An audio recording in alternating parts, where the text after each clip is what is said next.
So welcome to this edition of ROV Meditation Practice Tips. And today, Stephen and I are going to talk about what keeps you from raising your vibration, what keeps you from feeling that sense of energized, expansive, open, vast, alive, spacious awareness. And so this is a question that Stephen and I get posed often with people who are interested or taking our Raising Our Vibration Subtle Energy Meditation course, is that we're describing all these felt sensations, which do take some time and some practice until they are awakened, until they really open up within people who are practicing this. So people want to know, well, why am I not feeling this? And so I was watching the Guru Viking podcast, and the host Steve had Shinzen Young, this master meditation teacher, and Jay Sanguinetti, neuroscientist, and Chelsea Fasano, who is, I think, a doctoral candidate who's really deep into the research on what's happening in the brain during contemplative practice.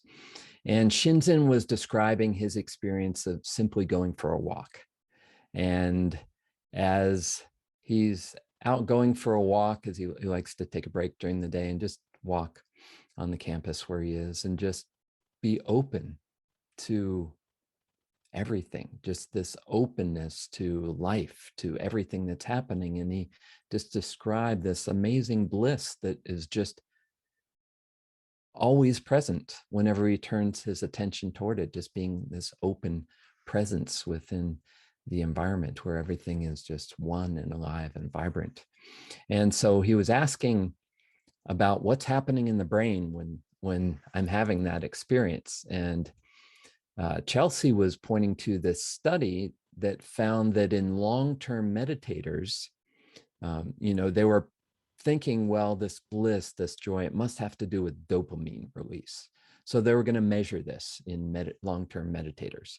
And what they found was when the meditators were describing this felt experience, they were taking themselves into it and describing this moment when they were in this blissfulness, there was a dopamine release, but it was really small.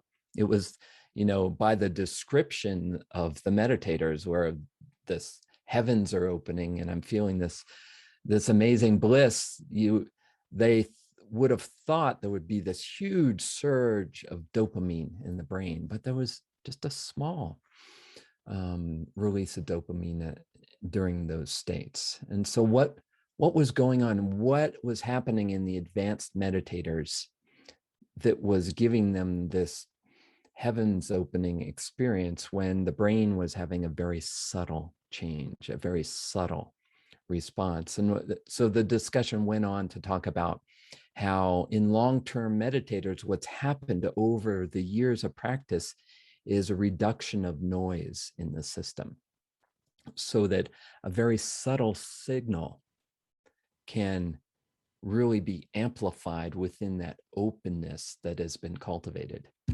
And so, what is the noise in the system? The noise can be in the body, right? Tension or pain in the body screaming for our attention.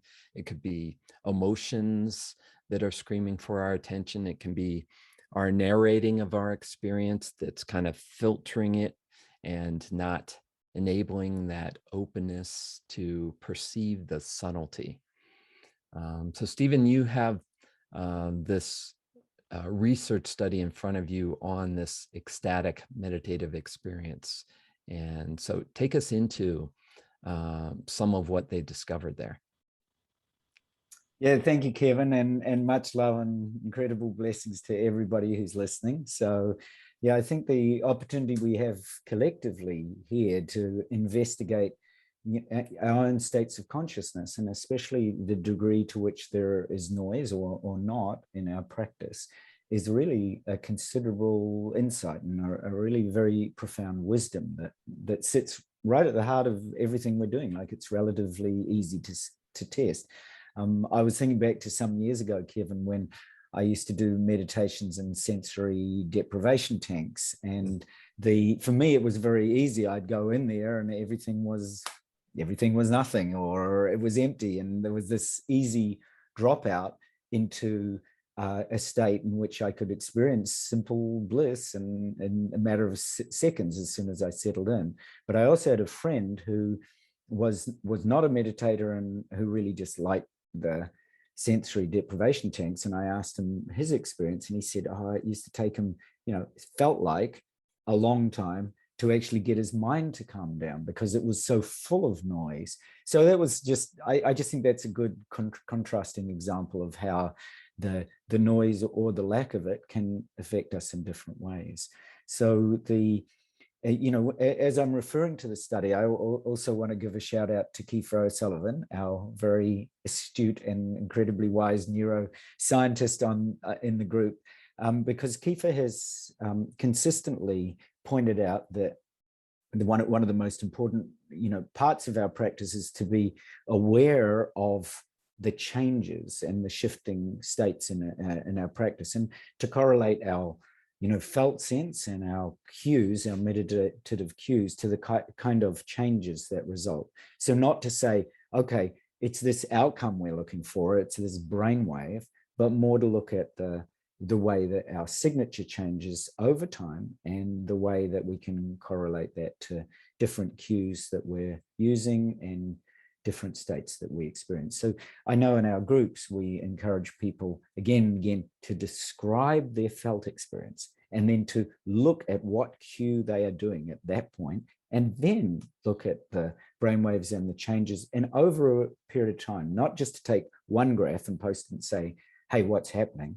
But to actually look at a sequence of them and say, oh, look, when I do this calm happiness breathing, then I get this kind of experience. I feel really, really calm and open. And this is what happens, it seems, consistently in my brainwave. So I think I just want to point that out before I talk about a little bit about the paper, because I think Kiefer's going straight to the heart of, let's look at the whole picture, and not just whether we've got delta, gamma, theta, or whatever else it is in our charts, which can be the result of a whole bunch of different artifacts, cues, other things that can arise, temperature in the room, things that you experience, electrical interference, all sorts of manner of things. So I just think that that's the first important thing. So when we look at the paper itself, so I know this paper well. I mean, it's a 2013 study that was called a case study of ecstatic meditation, which when I first came to this some years ago, I really, or a couple of years ago, when we were looking at Muse, and I was looking around for EEG examples of samadhi or jhanas and so on, which I'd been practicing for a while. This paper by Haggerty, Isaacs, Brassington, Shoup, Fetz, and Kramer was actually a pretty good, pointing out, because they describe quite in detail what happens during ecstatic meditations that are called jhanas. Now, jhanas themselves are altered states of consciousness that are, and a sequence of them, or a process of them, that is described in many Buddhist studies. And so I think the one that they did here, they were looking at exactly as Kevin, you pointed out, is there some sort of brain reward system involved? Like in what role does joy play? What role does dopamine play? Now, in a lot of these podcasts, for example, I love the way Shinzen Yang and others say, jhanas are just the warm-up, that as you go beyond, and this points to the noiselessness, that you have effortlessness and objectless and boundless experience, which you and I can do, because that's been part also of our innate practice for some years. And so that as the noise decreases, you become more and more attuned to nothingness, to emptiness. And in fact, as the Dr. Sanguetti points out, that you retrain the default mode to nothingness. And I I like that kind of, that just appeals to me so much, right? That we actually do that kind of retrain. I don't know, there was just something brought a big smile to my face about just exactly what you are doing, and the way that, you know, jhana practice, that ultimately that's what's happening. Now, when you look at the paper, they describe these major brain changes as being based on subjective reports of the following. One is that external awareness dims, and I'm sure that many of you have meditated, you know, for some time, and even you get glimpses of this when you're in the beginning parts of meditation, that your external awareness, you focus on external objects, and it dims to the point where essentially that outer world, the external parts of awareness that are focused on outward objects, actually vanish completely. And the second one is, and a very important one, is the internal verbalizations fade. Now, there's a period of time when we're doing, you know, guided meditations and so on, where it's actually quite important to have an internal verbalization happening. They're our internal cues. So there are processes that we go through where, as we start to grow accustomed to that, know the cues and know the kind of verbal cues that we need, there is a point when all internal chatter will cease. And so there you've got, you know, the noise of the external world vanishing. So since we were talking about noise in the beginning, and the noise of the internal world vanishing. So all that inner chatter, all that dialogue and narrative disappears completely. The third subjective report that they found was linked to jhanas and to altered states of consciousness, was that the sense of personal boundaries disappears completely. So this sense of no inside, no outside. There is a point at which you become, if somebody says to you, okay, now be aware of space, there's a sense of an identity or an I or a subject being aware of an object called space. But at a certain point of your practice, that sense of personal boundary is altered. And just like Shinzen Yang, when you go for a walk, you're not just experiencing nature, but you are nature, right? There's no personal boundary. It gets altered to the extent that it vanishes altogether. And in that sense, there's no noise, right? There's no noise filter which says, okay, I'm me listening to the birds, but you become the birds. You become the birds singing. You become that beautiful felt sense of the song of nature as the song of nature. There's no separation. So that's the third one. So the first one, the external awareness dimming. The second one, the internal verbalizations fading. And the third one is the sense of personal boundaries being altered completely. The fourth one that they mention is that attention is highly focused on the object or objectlessness of the meditation. And I do think, you know, in referring back to the Dr. Sanguetti's, you know, reports on retraining the default mode to nothingness, is that objectlessness of nothingness becomes a way that you settle in. You actually settle into a noiseless nothingness, emptiness, which is objectless, right? You become, there's a point in meditation practice that I'm sure you've all experienced, where you need to focus on a candle flame or a mantra or this or that, and on an object to actually train the attention. But then there's a point at which that is no longer needed, and you become so highly focused on really a transition from object-based meditation, such as on a word or a sound, to objectless. So where there's no support. They often call this, in shamatha training in some of the ancient traditions, moving from meditation based on a support to meditation that is unsupported.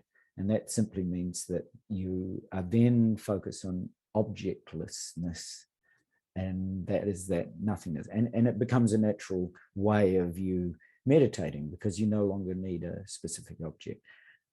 So that's the fourth, that your attention is highly focused in that way to the point of absorption. So Kevin and I have taught a lot about the real importance of understanding attention and where it's placed, being able to focus it, being able to bring a high degree of focus, which translates into concentration.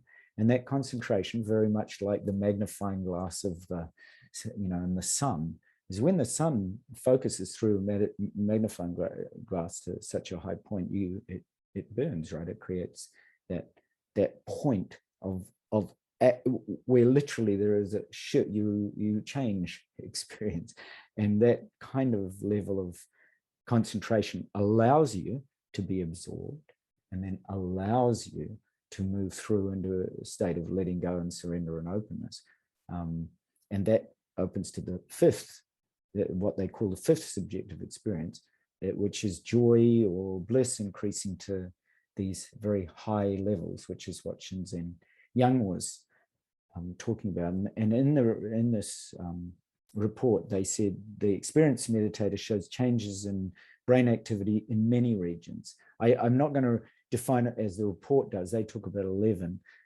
As we were well aware, this was a 2013 report, and many things change in that. But what they're particularly talking about is what neuroscientist Kiefer O'Sullivan talks about, which is that experienced meditators show changes in brain activity in many regions that are associated with the subjective reports, with their felt sensations, and that these changes occur after you go through these different phases. In this case, they were called jhanas, but in the same kind of practice that we're talking about in raising our vibration is that we actually take people through a series of gates or processes through which they pass, and they enter deeper and deeper levels of absorption. So I'm always, interested when we get up to about the 7th or 8th module, Kevin, on our course. Every time people describe that something happens, they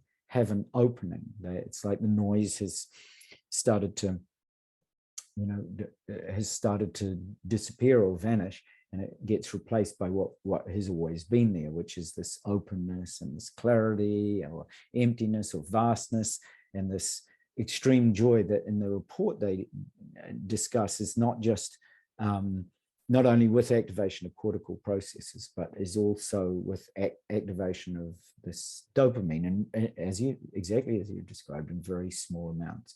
And because the brain, because the whole nervous system is so clear and still and open, and in that sense matching the vastness of the cosmos itself, those very small, let's call them injections of dopamine, actually can potentially be enormous ahas in a system, because you're so clear and open. And I do remember, the curious thing in some of the tests I've been doing these tests for some time now with Dentsu Science Lab in Japan here, and they always ask me to activate these states within 60 seconds. So I get 60 seconds to rest, 60 seconds to do the meditation, 60 seconds to relax afterwards. And it's that kind of, in order to do that, even when I'm resting, I'm very, very open. And the moment that I decide to activate it, like Shinzen Yang, it's just simply into this vastness and openness, and it's immediate. It's literally takes that 60 seconds. And it's because like you, Kevin, like many of us that have practiced a while, you do retrain the default mode to nothingness. It's an instant knowing. You no longer you're no longer accessing noise. You don't have to go through a filter of that. That openness is already present. That vastness, that boundlessness, that bliss of being, just simply being. So it becomes your natural state. And I was in a group, I was guiding a group yesterday, and at the end of it, they will all say, oh, it's just, because we do it every 2 weeks, and it's based on the Mahamudra practices. And they said, oh, it's just, at the end of it, they just feel a sense of it's just joy at being so open, like there's nothing else present. And I was sharing with them that this kind of sense of wonder as you practice after a while, that you start to recognize, like Shinzen Yang already knows, that state of being is always there. That's your natural state. And you really miss it actually after a while if you've been busy in all the noise of the world, and then suddenly you come to your practice group and you're dropped straight back in it. And there's like this knowing that like the default node kind of gets it and gets, oh, I know where I'm supposed to default to. It's actually this vast, open, empty, all-embracing, boundless compassion and love, that it's always present. So anyway, there was a little, I've rambled on a bit, but it's been a very joyous conversation because it's a subject both you and I, it's right at the heart of everything that we're doing. Yeah, and I think that's a wonderful place to end, because it's really where you can begin, or where you can start to experience what we're talking about, is that sense of curiosity and wonder. So bring that from the start of your practice, so that is what leads you to be able to concentrate, is to be curious about what you're focused on, right? To view it with a sense of wonder and awe, whatever you're focused on, whether it's the breath or posture points or other specific cues, and energy center and energy pathway, the whole field. But to bring that curiosity and wonder, that's the portal through which you just naturally progress through these different stages of practice that will naturally unfold as you bring curiosity and wonder to whatever you're focused on in your practice.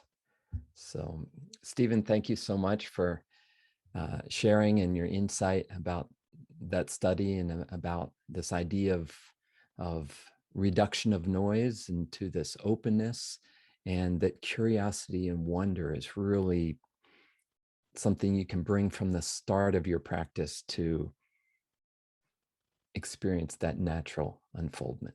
So thank you all for watching, and thank you, Stephen. Thank you, everyone, for your practice. Bye for now.